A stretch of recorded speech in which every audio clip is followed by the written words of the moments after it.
এই মুহূর্তে পাওয়া আপডেট বাংলা সংবাদে আপনাদেরকে স্বাগত। শুরুতেই জানাবো সংবাদ শিরোনাম।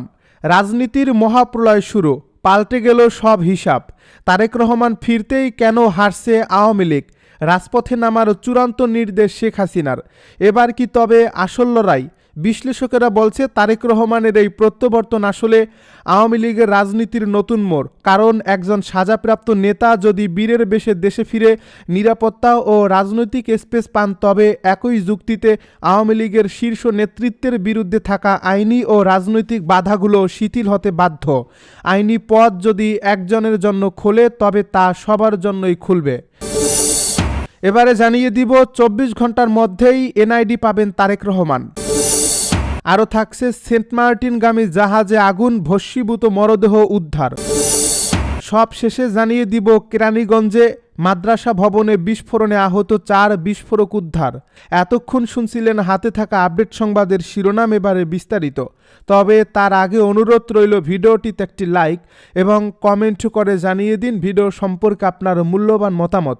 আরও জানিয়ে দিন ভিডিওটি কোথা থেকে দেখছেন বা কোন জেলা থেকে দেখছেন। পাল্টে গেল সব হিসাব, তারেক রহমান ফিরতেই কেন আসছে আওয়ামী লীগ? রাজপথে নামার চূড়ান্ত নির্দেশ শেখ হাসিনার। এবার কি তবে আসল লড়াই? দর্শক, দীর্ঘ 17 বছর নির্বাচনে থাকার পর তারেক রহমান দেশের মাটিতে বিএনপি শিবিরে যখন উৎসবের আমেজ, ঠিক তখনই আওয়ামী লীগের আনন্দে বইছে এক কৌশলগত স্বস্তির হাওয়া। প্রশ্ন জাগতে পারে, চিরশত্রু তারেক রহমান ফেরায় আওয়ামী লীগ কেন চিন্তিত না হয়ে বরং একে কে সুযোগ হিসেবে দেখছে? রাজনৈতিক বিশ্লেষকেরা বলছেন তারেক রহমানের এই প্রত্যাবর্তন আসলে আওয়ামী লীগের রাজনীতির নতুন মোড়। কারণ একজন সাজাপ্রাপ্ত নেতা যদি বীরের বেশে দেশে ফিরে বিশেষ নিরাপত্তা ও রাজনৈতিক স্পেস পান, তবে একই যুক্তিতে আওয়ামী লীগের শীর্ষ নেতৃত্বের বিরুদ্ধে থাকা আইনি ও রাজনৈতিক বাধাগুলো শিথিল হতে বাধ্য। আওয়ামী লীগ এখন এই নজির ব্যবহার করে রাজপথে ফেরার চূড়ান্ত ছক করছে। নেত্রীর নির্দেশ পরিষ্কার, আইনি পথ যদি একজনের জন্য খোলে, তবে তা সবার জন্যই খুলবে। আওয়ামী লীগের সভাপতি শেখ হাসিনা দিল্লি থেকে সরাসরি নির্দেশ দিয়েছেন, সকল ভেদাভেদ ভুলে ঐক্যবদ্ধ হয়ে মাঠে নামো। তিনি স্পষ্ট হুঙ্কার দিয়ে বলেছেন, আওয়ামী লীগ অবৈধ দল নয় যে চাইলেই নিষিদ্ধ করা যাবে। আজ যখন ডক্টর ইউনূসের সরকার মতন্ত্র আর অর্থনীতির হাহাকার সামলাতে ব্যস্ত, ঠিক তখনই রাজনীতির মোড় ঘুরিয়ে দিয়েছে নতুন এক মেরুকরণ। তরুণদের দল এনসিপি এখন বিএনপির হাত ছেড়ে সরাসরি জামায়াতের সঙ্গে হাত দিচ্ছে। 30 থেকে 50টি আসনের রফাদফা নিয়ে এই নতুন জোট বিএনপিকে যেমন বিপাকে ফেলেছে, তেমনি আওয়ামী লীগকে দিচ্ছে এক কৌশলগত সুবিধা। বিরোধী শক্তি যখন দুই ভাগে বিভক্ত, তখন আওয়ামী লীগ তাদের 5 কোটি ভোটারের বিশাল ব্যাংক নিয়ে রাজপথে ফেরার মক্ষম সুযোগ হিসেবে দেখছে। শেখ হাসিনার প্রশ্ন, আওয়ামী লীগের অর্ধেক ভোটারকেই বাদ দিয়ে কিসের নির্বাচন? সজীব ওয়াজেদ জয়ের বার্তা খুবই স্পষ্ট, লড়াই এখনও বাকি, জয়ের মিশন এখন একটাই, আওয়ামী লীগকে ছাড়া যদি নির্বাচন হয়, তবে সেই নির্বাচন প্রতিহত করা। আজ যখন ঢাকার অলিতে গলিতে আওয়ামী লীগের ছোট ছোট ঝটিকা মিছিল শুরু হয়েছে, তখন সেটি কেবল নিজেদের শক্তি জানানো নয়, বরং নির্বাচনের দিনে এক বিশাল ভোটার খরা তৈরির পূর্বাভাস। তারেক রহমানের প্রত্যাবর্তনের সৃষ্ট রাজনৈতিক ধোঁয়াশা আর ইউনূস সরকারের উপরে থাকা অভ্যন্তরীণ চাপকে কাজে লাগিয়ে আওয়ামী লীগ এখন তাদের গোল্ডেন কি বা রাজকীয় প্রত্যাবর্তনের চাবিটি হাতে নিয়েছে। রাজপথ কি তবে আবার জয় বাংলা স্লোগানে কাঁপতে যাচ্ছে? তারেক রহমান ফেরা কি তবে আওয়ামী লীগের প্রত্যাবর্তনেরই এক সুনিপুর নকশা? আওয়ামী লীগের এই ঝটিকা মিছিল কি বড় কোনো ঝড়ের শুরু? কমেন্টে আপনার সাহসী মতামত জানিয়ে দিন। 24 ঘন্টার মধ্যেই এনআইডি পাবেন তারেক রহমান, জানালো ডিজি। বিএনপির ভারপ্রাপ্ত চেয়ারম্যান তারেক রহমান ফিঙ্গারপ্রিন্ট দেওয়ার পর 7 থেকে 24 ঘন্টার মধ্যেই এনআইডি পাবেন বলে জানিয়েছেন জাতীয় পরিচয় নিবন্ধন অনুবিভাগের মহাপরিচালক এস এম হুমায়ুন কবির। শনিবার সকাল 10:30টার দিকে নির্বাচন কমিশনের সংবাদ সম্মেলনে এ বিষয়ে জানান তিনি। হুমায়ুন কবির বলেন, বিএনপির ভারপ্রাপ্ত চেয়ারম্যান তারেক রহমান ফিঙ্গারপ্রিন্ট দেওয়ার পর সর্বোচ্চ 24 ঘন্টা এবং সর্বনিম্ন 7 থেকে 8 ঘন্টার মধ্যে এনআইডি পাবেন। তিনি আরও বলেন, নির্বাচন কমিশন তাদের প্রস্তুতি সম্পন্ন করছে। যে রুমে বসে তারেক রহমান বায়োমেট্রিক দেবেন সেটাও প্রস্তুত করছে ইসি।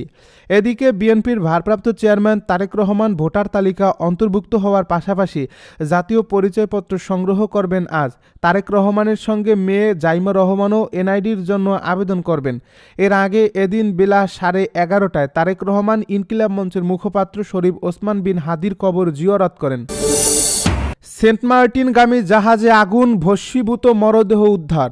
যাত্রী ওঠার ঠিক আগ মুহূর্তে সেন্ট মার্টিনগামী পর্যটকবাহী জাহাজ দ্য আটলান্টিক ক্রুজে ভয়াবহ অগ্নিকাণ্ডের ঘটনা ঘটছে। এতে জাহাজের এক কর্মচারী নিহত হয়েছেন। দুর্ঘটনার সময় জাহাজের ক্রুসহ 15 জনকে জীবিত উদ্ধার করা হয়েছে।